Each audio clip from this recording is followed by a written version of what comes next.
नमस्कार दोस्तों, मैं हूँ तृप्ति और आप सुनने जा रहे हैं मुंशी प्रेमचंद जी की एक और प्रसिद्ध रचना सभ्यता का रहस्य। यूं तो मेरी समझ में दुनिया की 1001 बातें नहीं आती। जैसे लोग प्रातःकाल उठते ही बालों पर छुरा क्यों चलाते हैं। क्या अब पुरुषों में इतनी नजाकत आ गई कि बालों का बोझ उनसे नहीं संभलता।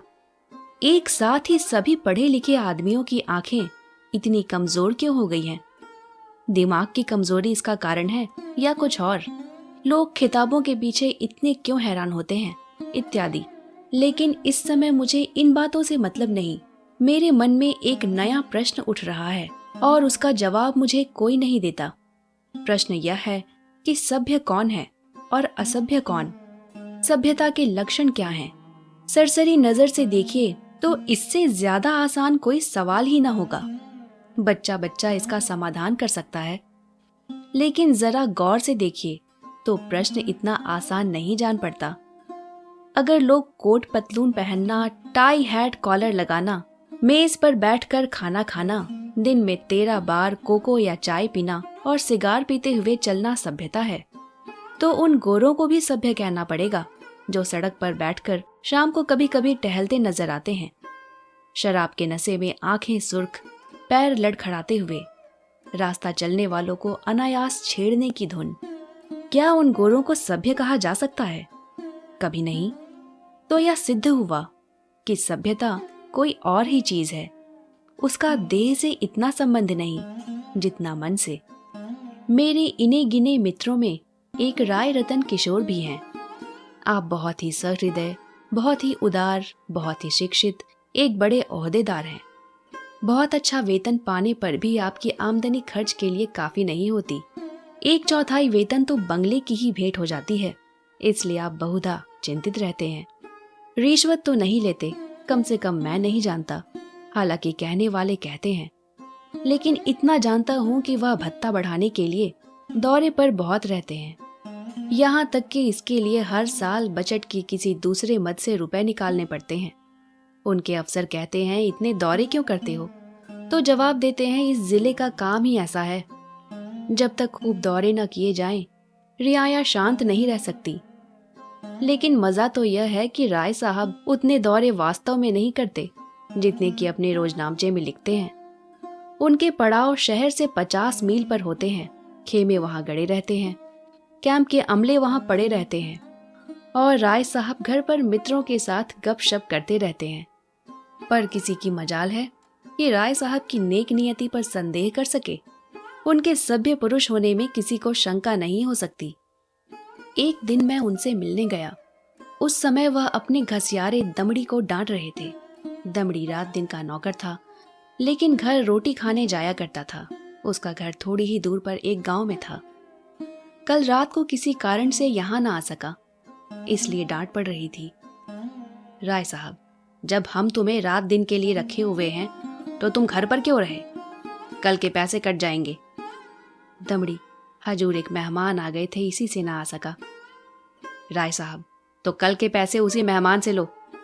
दमड़ी, सरकार अब कभी ऐसी खता ना होगी। राय साहब, बकबक मत करो। दमड़ी, हजूर। राय साहब, 2 रुपए जुर्माना। दमड़ी रोता चला गया।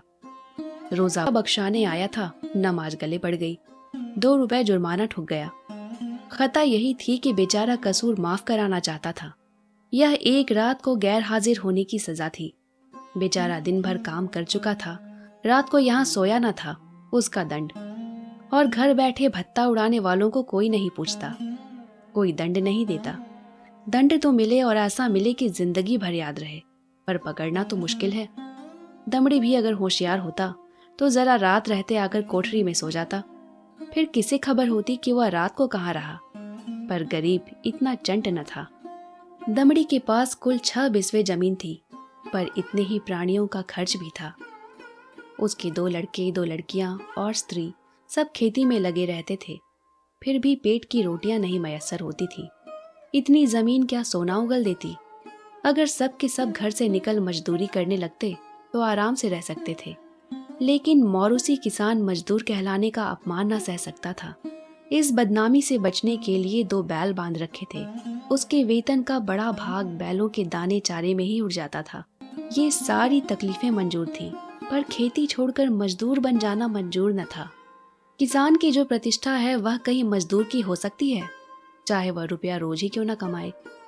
किसानी के साथ मजदूरी करना उतने अपमान की बात नहीं। द्वार पर बंधे हुए बैल उसकी मान रक्षा किया करते हैं, पर बैलों को बेचकर फिर कहाँ मुंह दिखाने की जगह रह सकती है। एक दिन राय साहब उसे सर्दी से कांपते देखकर बोले, कपड़े क्यों नहीं बनवाता, कांप क्यों रहा है? दमड़ी, सरकार पेट की रोटी ही पूरा नहीं पड़ती, कपड़े कहाँ से बनवाऊं? राय साहब, बैलों को बेच क्यों नहीं डालता? सैकड़ों बार समझा चुका, लेकिन ना जाने क्यों इतनी मोटी सी बात तेरी समझ में नहीं आती। दमड़ी, सरकार बिरादरी में मुंह दिखाने लायक न रहूंगा, लड़की की सगाई न हो पाएगी, टाट बाहर कर दिया जाऊंगा। राय साहब, इन्हीं हिमाकतों से तुम लोगों की यह दुर्गति हो रही है। ऐसे आदमियों पर दया करना भी पाप है। मेरी तरफ फिरकर, क्यों मुंशी जी, इस पागलपन का भी कोई इलाज है? जाड़ों मर रहे हैं, पर दरवाजे पर बैल जरूर बांधेंगे। मैंने कहा, जनाब, यह तो अपनी अपनी समझ है। ऐसी समझ को दूर से सलाम कीजिए। मेरे यहाँ कई पुश्तों से जन्माष्टमी का उत्सव मनाया जाता था। कई हजार रुपयों पर पानी फिर जाता था। गाना होता था, दावतें होती थी, रिश्तेदारों को न्योते दिए जाते थे, गरीबों को कपड़े बांटे जाते थे। वालिद साहब के बाद पहले ही साल मैंने उत्सव बंद कर दिया। फायदा क्या? मुफ्त में 4-5 हजार की चपत खानी पड़ती थी। सारे कस्बे में बवेला मचा, आवाजें कसी गई, किसी ने नास्तिक कहा, किसी ने ईसाई बनाया। लेकिन यहाँ इन बातों की क्या परवाह। आखिर थोड़े ही दिनों में सारा कोलाहल शांत हो गया। अजी बड़ी दिल लगी थी, कस्बे में किसी के यहाँ शादी हो, लकड़ी मुझसे ले। पुश्तों से यह रस्म चली आती थी। वालिद तो दूसरों के दरख्त मोल लेकर इस रस्म को निभाते थे। थी हिमाकत या नहीं? मैंने फौरन लकड़ी देना बंद कर दिया। इस पर भी लोग बहुत रोए धोए, लेकिन दूसरों का रोना धोना सुनूं या अपना फायदा देखूं? लकड़ी से कम 500 रुपए सालाना की बचत हो गई। अब कोई भूल कर भी इन चीजों के लिए दिक करने नहीं आता। मेरे दिल में फिर सवाल पैदा हुआ, दोनों में कौन सभ्य है? कुल प्रतिष्ठा पर प्राण देने वाले मूर्ख दमड़ी, या धन पर कुल मर्यादा को बलि करने वाले राय रतन किशोर? राय साहब के इजलास में एक बड़े मार्के का मुकदमा पेश था। शहर का एक रईस खून के मामले में फंस गया था। उसकी जमानत के लिए राय साहब की खुशामदें होने लगी। इज्जत की बात थी। रईस साहब का हुक्म था कि चाहे रियासत बिक जाए, पर इस मुकदमे से बेदाग निकल जाऊं। डालियां लगाई गईं, सिफारिशें पहुंचाई गईं, पर राय साहब पर कोई असर न हुआ। रईस के आदमियों को प्रत्यक्ष रूप से रिश्वत की चर्चा करने की हिम्मत न पड़ती थी। आखिर जब कोई बस न चला तो रईस की स्त्री से मिलकर सौदा पटाने की ठानी। रात के 10 बजे थे। दोनों महिलाओं में बातें होने लगी। 20 हजार की बात थी। राय साहब की पत्नी तो इतनी खुश हुई कि उसी वक्त राय साहब के पास दौड़ी हुई आई और कहने लगी, ले लो ले लो। राय साहब ने कहा, इतनी बेसब्र ना हो, वह तुम्हें दिल में क्या समझेंगी? कुछ अपनी इज्जत का भी ख्याल है या नहीं? माना की रकम बड़ी है, और इससे मैं एक बारगी तुम्हारे आए दिन की फरमाइशों से मुक्त हो जाऊंगा। लेकिन एक सिविलियन की इज्जत भी कोई मामूली चीज नहीं है। तुम्हें पहले बिगड़ कर कहना चाहिए था कि मुझसे ऐसी बेतुकी बातचीत करनी हो तो यहाँ से चली जाओ। मैं अपने कानों से नहीं सुनना चाहती। यह तो मैंने पहले ही किया, बिगड़कर खूब खरी खोटी सुनाई। क्या इतना भी नहीं जानती? बेचारी मेरे पैरों पर सर रखकर रोने लगी। राय साहब, यह कहा था कि राय साहब से कहूंगी तो मुझे कच्चा ही चबा जाएंगे। यह कहते हुए राय साहब ने गदगद होकर पत्नी को गले लगा लिया। अजी मैं न जाने ऐसी कितनी ही बातें कह चुकी, लेकिन किसी तरह टाली नहीं टलती, रो रो कर जान दे रही है। राय साहब, उससे वादा तो नहीं कर लिया? स्त्री, वादा? मैं तो रुपए लेकर संदूक में रखाई, नोट थे। राय साहब, कितनी जबरदस्त अहमक हो, ना मालूम ईश्वर तुम्हें कभी समझ भी देगा या नहीं। स्त्री, अब क्या देगा? देना होता तो देना दी होती। राय साहब, हाँ मालूम तो ऐसा ही होता है। मुझसे कहा तक नहीं और रुपए लेकर संदूक में दाखिल कर लिए। अगर किसी तरह बात खुल जाए तो मैं कहीं का ना रहूं। स्त्री, तो भाई सोच लो, अगर कुछ गड़बड़ हो तो मैं जाकर रुपए लौटा दूं। राय साहब, फिर वही हिमाकत। अरे अब तो जो कुछ होना था हो चुका। ईश्वर पर भरोसा करके जमानत लेनी पड़ेगी। लेकिन तुम्हारी हिमाकत में शक नहीं। जानती हो या सांप के मुंह में उंगली डालना है। यह भी जानती हो कि मुझे ऐसी बातों से कितनी नफरत है, फिर भी बेसब्र हो जाती हो। अब की बार तुम्हारी हिमाकत से मेरा व्रत टूट रहा है। मैंने दिल में ठान लिया था कि अब इस मामले में हाथ न डालूंगा, लेकिन तुम्हारी हिमाकत के मारे जब मेरे कुछ चलने भी पाए। स्त्री, मैं जाकर लौटाई देती हूँ राय साहब, और मैं जाकर जहर खाई लेता हूँ। इधर तो स्त्री पुरुष में यह अभिनय हो रहा था, उधर दमड़ी उसी वक्त अपने गांव के मुखिया के खेत से ज्वार काट रहा था। आज वह रात भर की छुट्टी लेकर घर गया था। बैलों के लिए चारे का एक तिनका भी नहीं है। अभी वेतन मिलने में कई दिन की देर थी, मोल न ले सकता था। घर वालों ने दिन को कुछ घास छीलकर खिलाई तो थी, लेकिन ऊंट के मुंह में जीरा, उतनी घास से क्या हो सकता था। दोनों बैल भूखे खड़े थे। दमड़ी को देखते ही दोनों पूंछें खड़ी करके हुंकारने लगते। जब वह पास गया तो दोनों उसकी हथेलियां चाटने लगे। बेचारा दमड़ी मन महसूस कर रह गया।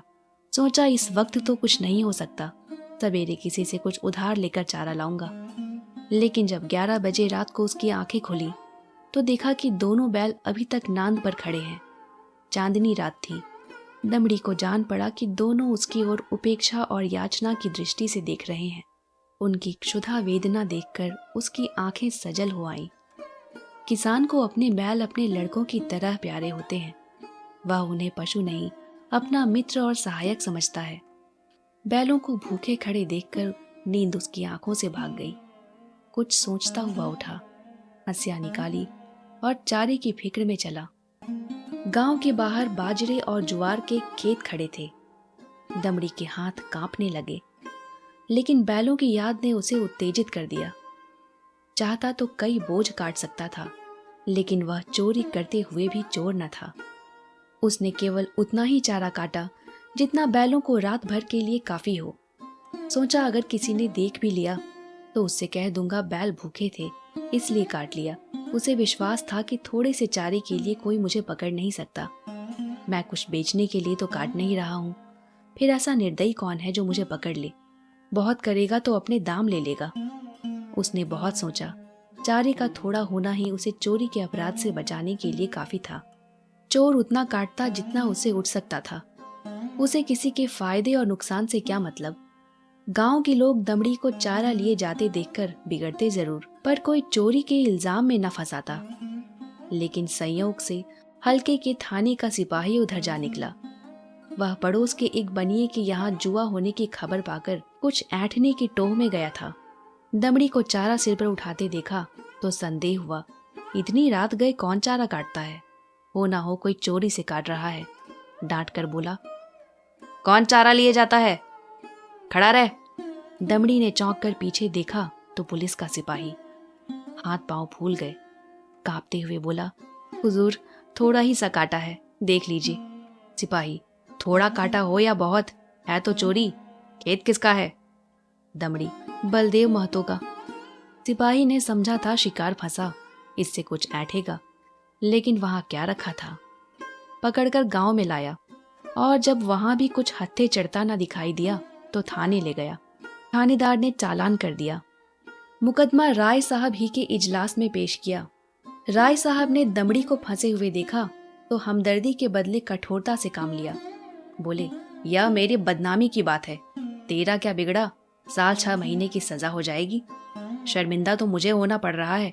लोग यही तो कहते होंगे कि राय साहब के आदमी ऐसे बदमाश और चोर हैं। तू मेरा नौकर ना होता तो मैं तुझे हल्की सजा देता, लेकिन तू मेरा नौकर है इसलिए कड़ी से कड़ी सजा दूंगा। मैं यह नहीं सुन सकता कि राय साहब ने अपने नौकर के साथ रियायत की। यह कहकर राय साहब ने दमड़ी को 6 महीने की सख्त कैद का हुक्म सुना दिया। उसी दिन उन्होंने खून के मुकदमे में जमानत ले ली। मैंने दोनों ही वृत्तांत सुने और मेरे दिल में यह ख्याल और भी पक्का हो गया कि सभ्यता केवल हुनर के साथ ऐब करने का नाम है। आप बुरे से बुरा काम करें, लेकिन अगर आप उस पर पर्दा डाल सकते हैं तो आप सभ्य हैं, सज्जन हैं, जेंटलमैन हैं। अगर आप में यह सिफत नहीं तो आप असभ्य हैं, गंवार हैं, बदमाश हैं। यह सभ्यता का रहस्य है। समाप्त। दोस्तों, अगर आपको ये कहानी पसंद आई तो इसे लाइक और शेयर करना न भूलें। कहानी पर अपनी प्रतिक्रिया आप मुझे कमेंट बॉक्स में बता सकते हैं। और अगर अब तक आपने इस चैनल को सब्सक्राइब नहीं किया तो इसे प्लीज सब्सक्राइब कीजिए। मिलते हैं अगले वीडियो में एक और अनमोल कहानी के साथ।